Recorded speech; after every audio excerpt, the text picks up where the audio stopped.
এখন খালি কীভাবে দেবে না সেটা বলছে, দেওয়ার কথা বলছে না। পাকা বাড়ি থাকলে দেবো না, 3টে রুম থাকলে দেবো না, আইটি ফাইল থাকলে দেবো না, বাড়ির একজনের সরকারি চাকরি থাকলে দেবো না, বাড়িতে গাড়ি থাকলে দেবো না। তো না দেওয়ার লিস্টটা আপনার অনেক লম্বা। অতএব দেওয়ার যদি মানসিকতা না থাকে, এটা একটা প্রতারক একটা সরকার মিথ্যার উপরে দাঁড়িয়ে আছে এবং দেয়নি কিছু, মানুষের রুজি রোজগার কেড়ে নিয়েছে। এটা একটা মিথ্যাবাদী সরকার, পুরোটাই মিথ্যার উপরে দাঁড়িয়ে আছে। এদের যে 450 টাকার গ্যাস কবে দেবে বলুক, 200 ইউনিট বিদ্যুৎ ফ্রি কবে দেবে বলুক, এরা পুরো দেশে একই দামে পেট্রোল কি করে দেবে? পেট্রোল তো না, এখন আখের রস দিচ্ছে, ইথানল দিচ্ছে। অরিজিনাল পেট্রোল কবে দেবে বলুক, এরা 7th পে কমিশন কবে লাগু করবে, বকেয়া যে ডিএ আছে সেইটা কবে ক্লিয়ার করবে এরা বলুক। আর লক্ষ্মী ভাণ্ডার তো মমতা বন্দ্যোপাধ্যায় যাও করে দিচ্ছিল, এরা তো পপ ঘোটালা করে শেষ করে দিল। এখন খালি কীভাবে দেবে না সেটা বলছে, দেওয়ার কথা বলছে না।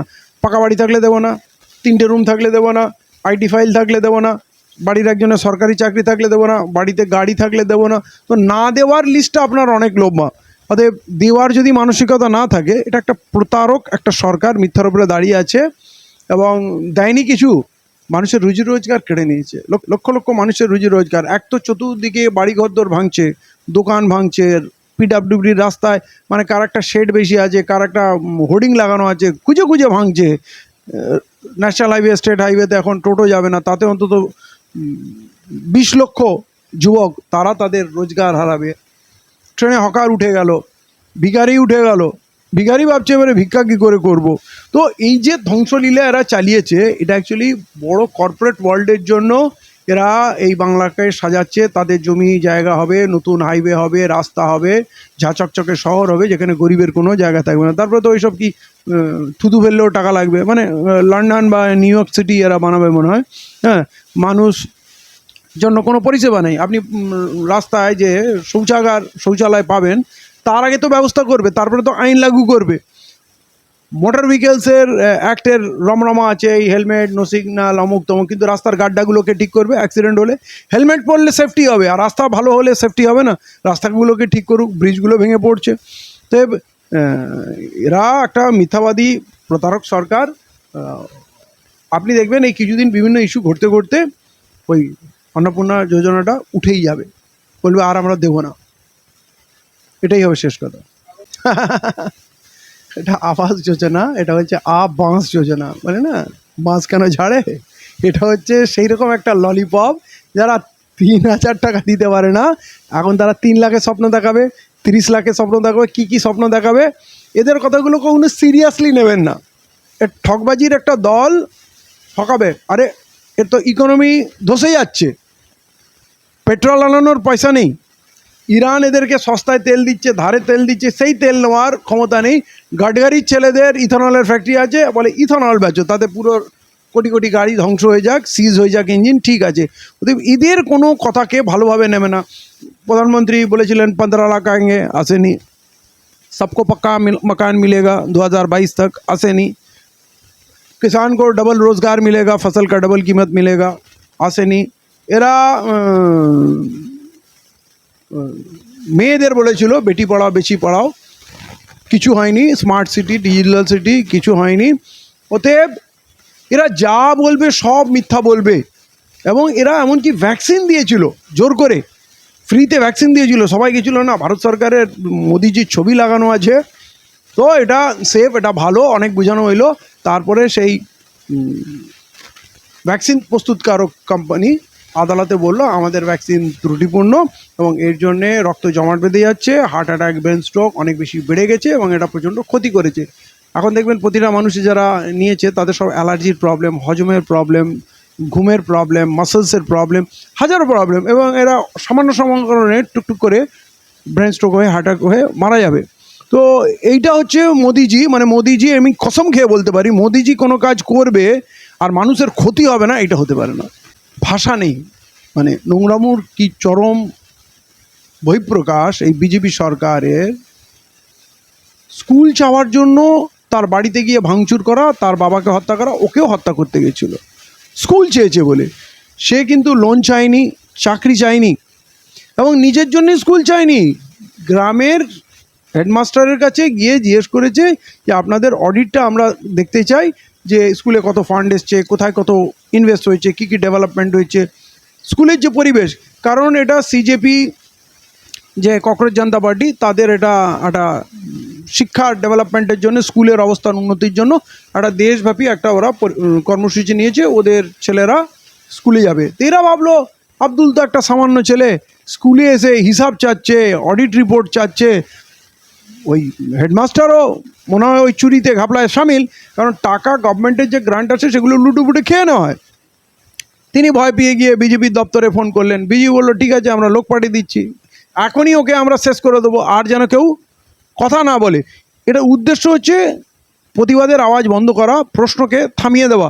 এই যদি পুরো পশ্চিমবাংলার সব স্কুলগুলোতে গিয়ে গার্জিয়ানরা, ছাত্ররা গিয়ে প্রশ্ন করতে শুরু করে, স্কুলের হিসাব দাও, কত টাকা সরকারি টাকা এসছে, কোথায় খরচ এসছে, কোনটা কোনটা করতে হবে, এই যদি করে তাহলে তো পাগল হয়ে যাবে এরা। এরা মানুষের সামনাসামনি এরা দাঁড়ানোর অবস্থা নেই, ওতে কী করে খুন করতে হবে। আব্দুল, তার বাবার প্রতি মাগফিরাতের দোয়া করি, আল্লাহ তাআলা তাকে জান্নাতুল ফিরদাউসে জায়গা দিক। মহান পিতা, আজকের দিনে একজন পিতা দিল্লিতে তার ছেলেকে পাঠাচ্ছে, যা বেটা গিয়ে দেশের জন্য লড়াই করো, দেশের এই শাসক, স্বৈরাচারী শাসকের বিরুদ্ধে লড়াই করো, বাচ্চাদের ভবিষ্যতের জন্য লড়াই করো, শিক্ষার জন্য লড়াই করো। মানে সে লোকটার হৃদয় কত বড় হবে, একটা সামান্য ঘরে থাকে বাঁকুড়ার একটা প্রত্যন্ত গ্রামে, সে তার ছেলেকে দিল্লিতে পাঠিয়ে দিল। সেই মানুষটাকে আমরা হারিয়েছি, এর কষ্ট তো থাকবে, কিন্তু সেই মহান মানুষের মহান সন্তান কত বড়, সে এখনও বাবাকে হারিয়ে পাথরের মতো দাঁড়িয়ে আছে, সে কিন্তু টলেনি। তাকে যখন ক্ষতিপূরণের দাবি করা হলো, সে বলল আমার ক্ষতিপূরণ চাই না। সে ধনী বিত্তশালী লোক না, কিন্তু সে বলছে আমার এই বাংলার ছেলেদের জন্য আমি একটা আন্তর্জাতিক মানের স্কুল চাই আমার বাবার নামে, আমার নিজের জন্য কিছু চাই না। তার যে স্কুল, যে স্বপ্ন, তার যে নিষ্ঠা, তার যে গোল, সে কিন্তু এখনও সেই স্কুলেই আটকে আছে। তার বাবা হারিয়ে গেছে, তার বাবা হারানোর পরেও কিন্তু তার স্কুলের প্রতি যে ভালোবাসা, সেখান থেকে কিন্তু তাকে সরানো যায়নি। তার দাবি এখনও কিন্তু স্কুল। অতএব এইটা পুরো ভারতবর্ষের জন্য একটা শিক্ষণীয়। আর আমি স্যালুট জানাবো, শ্রদ্ধা জানাবো আমার সিজেপির আশুতোষ সহ তার যে কেন্দ্রীয় নেতৃত্ব এসছে। মানে এটা কখনো হয়নি, এটা প্রথমবার যে বাংলার একটা প্রত্যন্ত গ্রামে, বাঁকুড়ার ইন্দাস থানার ওইখানে একটা গ্রামে কারোর বাড়ি আক্রমণ হয়েছে, মারা হয়েছে, তার জন্য পুরো সেন্ট্রাল টিম উঠে চলে আসবে এবং পশ্চিমবাংলার সরকারকে চোখ রাঙাবে যে তুমি হালকাভাবে নিও না, তোমাকে যদি আমরা ঘিরে নিই তুমি বাঁচবে না। এবং অফিসারকে বলেছে যে আমাদের সঙ্গে পাঙ্গা নেবে না, আমরা কিন্তু দেশের শিক্ষামন্ত্রীকে গদি থেকে নামিয়ে এসছি, অতএব তোমার গদিও আমরা টলিয়ে দেবো। আমার 10 দিনে বিচার চাই, নাহলে বাঁকুড়ার প্রশাসনিক ভবন আমরা ঘেরাও করে নেবো যতক্ষণ না বিচার পাবো। এতে কিন্তু শুভেন্দু অধিকারী, পুরো বিজেপি, রাজ্য বিজেপি আতঙ্কিত, যারা অমিত শাহকে আর মোদিকে ঘরে ঢুকিয়ে দিতে পারে, যে মোদিকে পার্লামেন্টের পিছন দরজা দিয়ে লুকিয়ে পালিয়ে যেতে হয়, যার হাতের ঘুম এখন হারাম, তারা এখন পশ্চিমবাংলার দিকে মুখ করেছে।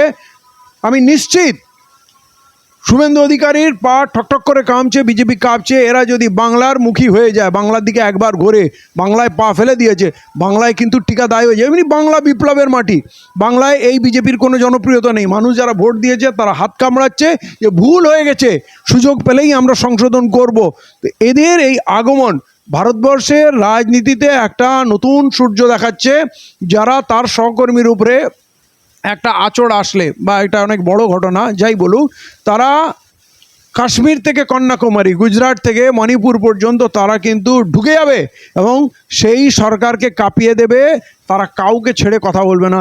এটা একটা সততার একটা উদাহরণ, মানুষের বিশ্বাস ফিরে। কারণ কোনো রাজনৈতিক দল ওর বাড়িতে যেত না, খোঁজ নিত না। একটা গ্রামের, প্রত্যন্ত গ্রামের গরিব মানুষ মারা গেছে, এরকম প্রতিদিন কত মানুষ মারা যায়, কেউ কারো খোঁজ নেয় না।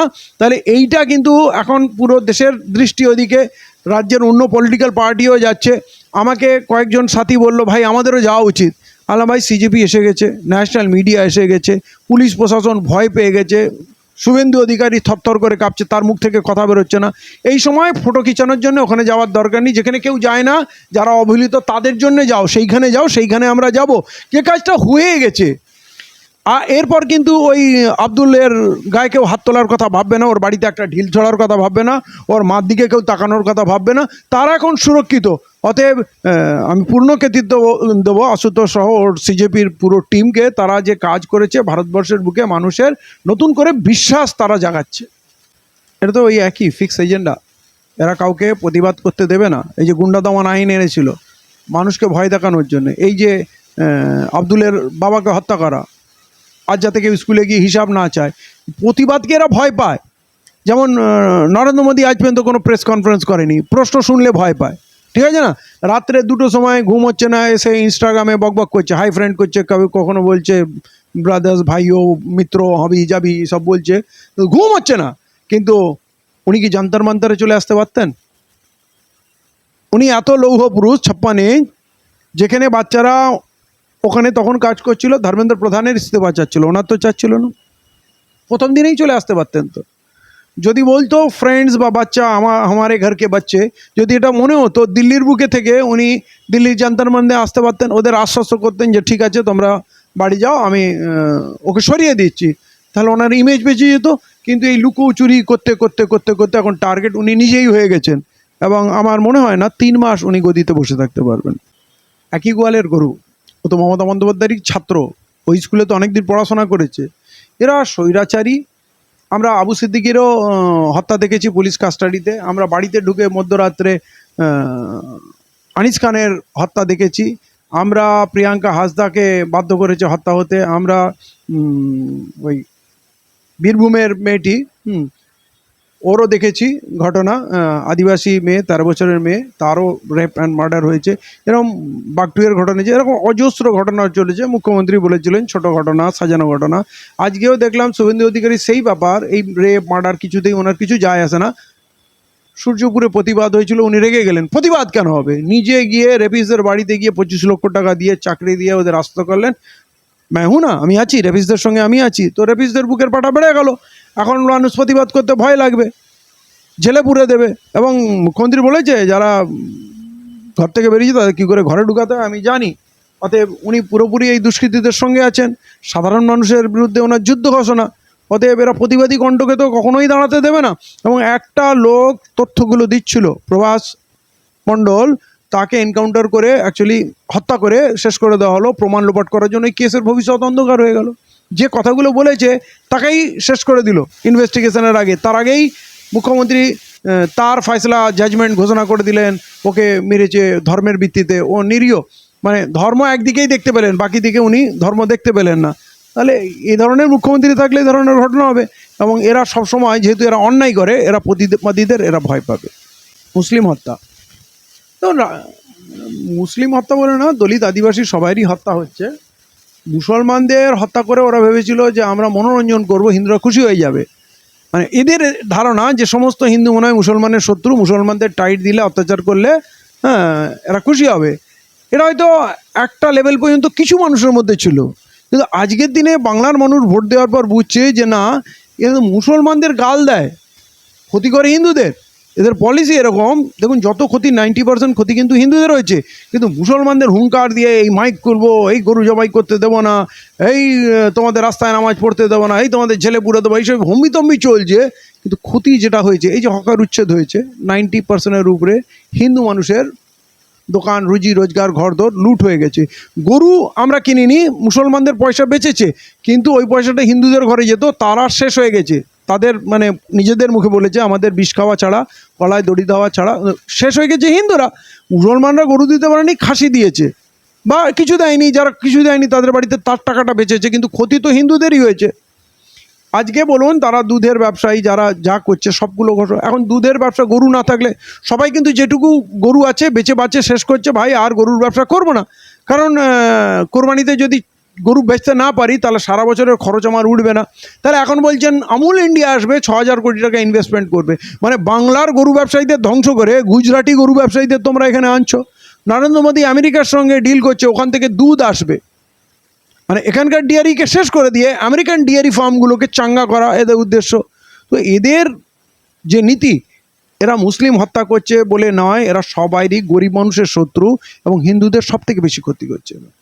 বন্দে মাতরম বলাটা তো কম্পালসারি না, আমরা বারবার বলেছি মুসলমানদের প্রিন্সিপাল হচ্ছে আমরা আল্লাহ ছাড়া কারো উপাসনা করি না, আমাদের আল্লাহ নিরাকার। তাহলে আমরা যখন আল্লাহ ছাড়া কাউকে উপাসনা করি না, তাহলে বন্দে মাতরম মানে এই ধরতি মা मैं तेरा वंदना करता हूँ, মানে বন্দনা মানে পুজো আরাধনা। তাহলে যে আল্লাহ এই সূর্য তৈরি করেছে, চাঁদ, কায়নাত, পৃথিবীর যা কিছু আছে সব তৈরি করেছে, আমাদের বিশ্বাস আমরা সেই আল্লাহর উপাসনা করি, বস্তুর উপাসনা বা কোনো জিনিসের উপাসনা আমরা করি না। সেটা জোর করে কেন করাবে? সংবিধান কি বলেছে যে বন্দে মাতরম বলতেই হবে, নাহলে তুমি ভারতীয় থাকবে না, তাকে তিরস্কার করতে হবে? আমরা তো সারে জাহাঁ সে আচ্ছা হিন্দুস্তান আমরা বলি, তো বলি না? জয় হিন্দ আমরা বলি না? আমরা তো বলি। আমাদের থেকে বেশি দেশপ্রেম কার আছে? সব থেকে বেশি রক্ত আমরা দিয়েছি দেশের জন্য। তো যারা ব্রিটিশদের দালাল ছিল তারা দেশভক্তি শেখাবে? আমরা যেমন আল্লাহ ছাড়া কারো উপাসনা করি না, আমরা নিজের মা ছাড়া কাউকে মা বলি না। এবারে তোমরা নিজের মাকে বৃদ্ধাশ্রমে পাঠাবে আর ধরতি মা বলে বলবে যে ভারত মাতাকে পুজো করতে হবে। তোমরা তারপরে গরুকে মাতা বলবে, বলবে যে গরু আমার মাতা, আর নিজের মাকে বৃদ্ধাশ্রমে পাঠাবে, খাওয়াবে না। আপনি মুসলমান দেখাবেন যে নিজের মাকে তারা বৃদ্ধাশ্রমে পাঠিয়েছে বা নিজে খায়, নিজের মাকে খেতে দেয় না? আপনি খুঁজে পাবেন না। কোনো বৃদ্ধাশ্রমই তৈরি হয়নি যেখানে মুসলমানেরা তার মাকে বাবাকে শেষ বয়সে পাঠাবে। অতএব তোমাদের কাছে আমাদের শিখতে হবে না দেশ কী জিনিস, দেশের ভক্তি কী জিনিস, দেশের প্রেম কী জিনিস আমাদের তোমাদেরকে শেখাতে হবে না, আর মা কী জিনিস আমাদের শেখাতে হবে না।